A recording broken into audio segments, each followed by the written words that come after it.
This architect is a madman, but he's a very super sane madman. He built it in such a way, the audacity of him is such, if you pull down one column, the entire temple will come down. It's over 1,000 years ago, when there were no cranes, when there were no machines, when there were no trucks, when there were no any kind of mechanical things. They put a ramp of 10 miles, a mud ramp, and they brought this single piece of stone, 160 feet high above, and made a gopuram out of it.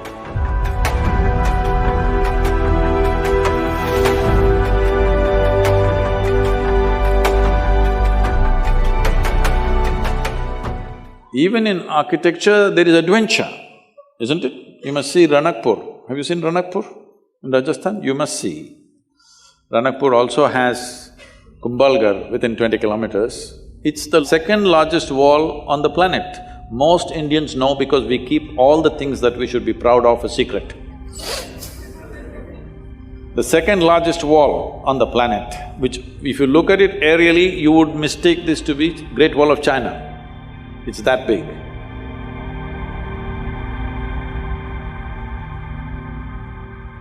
But most Indians don't even know there is a wall like this, it's in Kumbhalgarh. Close to that is Ranakpur. This architect is a madman, but he's a very super sane madman because he knows what he's doing. See, if you build a building, this is a temple with 1,000 columns.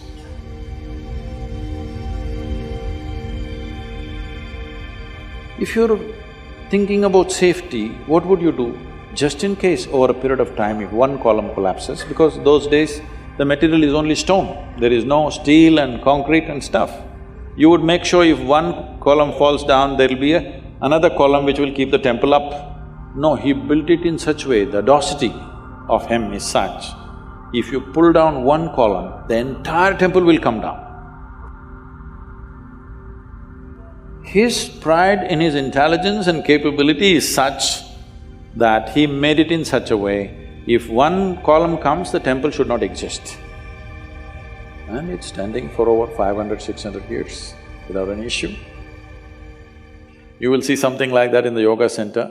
We built an elliptical dome, no steel, no concrete. And at the top, it's only 8 inches thick. And just to freak people, I left a 9 feet diameter hole.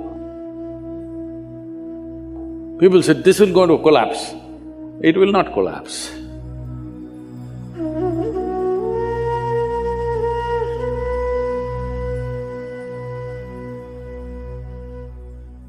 And if you go to the ancient temples, you must come to the south because North India, most of the temples, the ancient temples are all gone. The new ones that they have built is all put up in a hurry. But if you come to the south and see, one amazing thing you will see is their sense of geometry. Unbelievable. How they arrived at this sense of geometry, 1,000 years ago, 2,000 years ago, absolute geometric sense in their mind. You've seen Belur Halebeedu? Have you? Karnataka temples? Oh, it's a must-see. It's just a must-see for any human being, especially those of you who are in architecture, art, whatever you are into. Some aesthetics you are into means this is something you must see.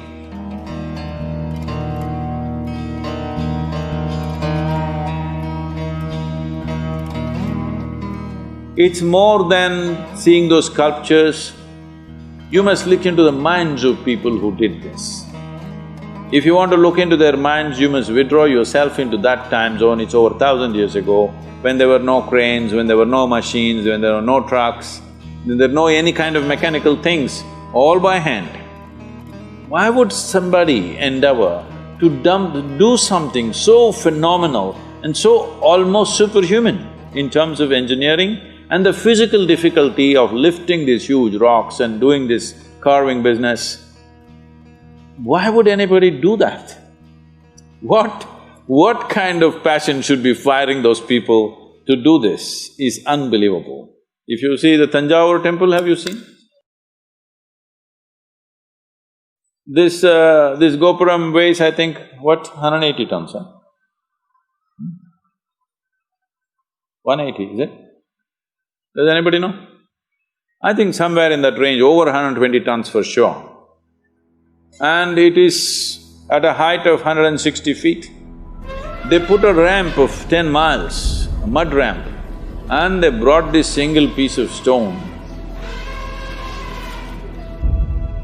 160 feet high above, and made a gopuram out of it. Exquisitely carved.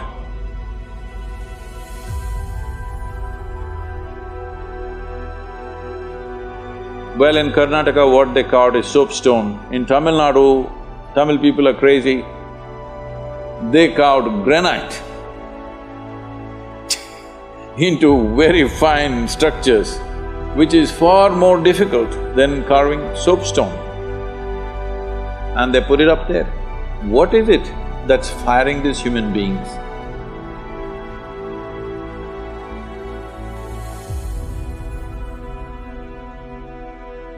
Before you take up any project, you must visit this and see what kind of human beings are these, you know? Just for aesthetics, understand? Not for livelihood. It's not a factory shed we're building, just for aesthetics. They were willing to invest their lives absolutely, everything they got. I think we need that culture back if we want to create a beautiful India, very important.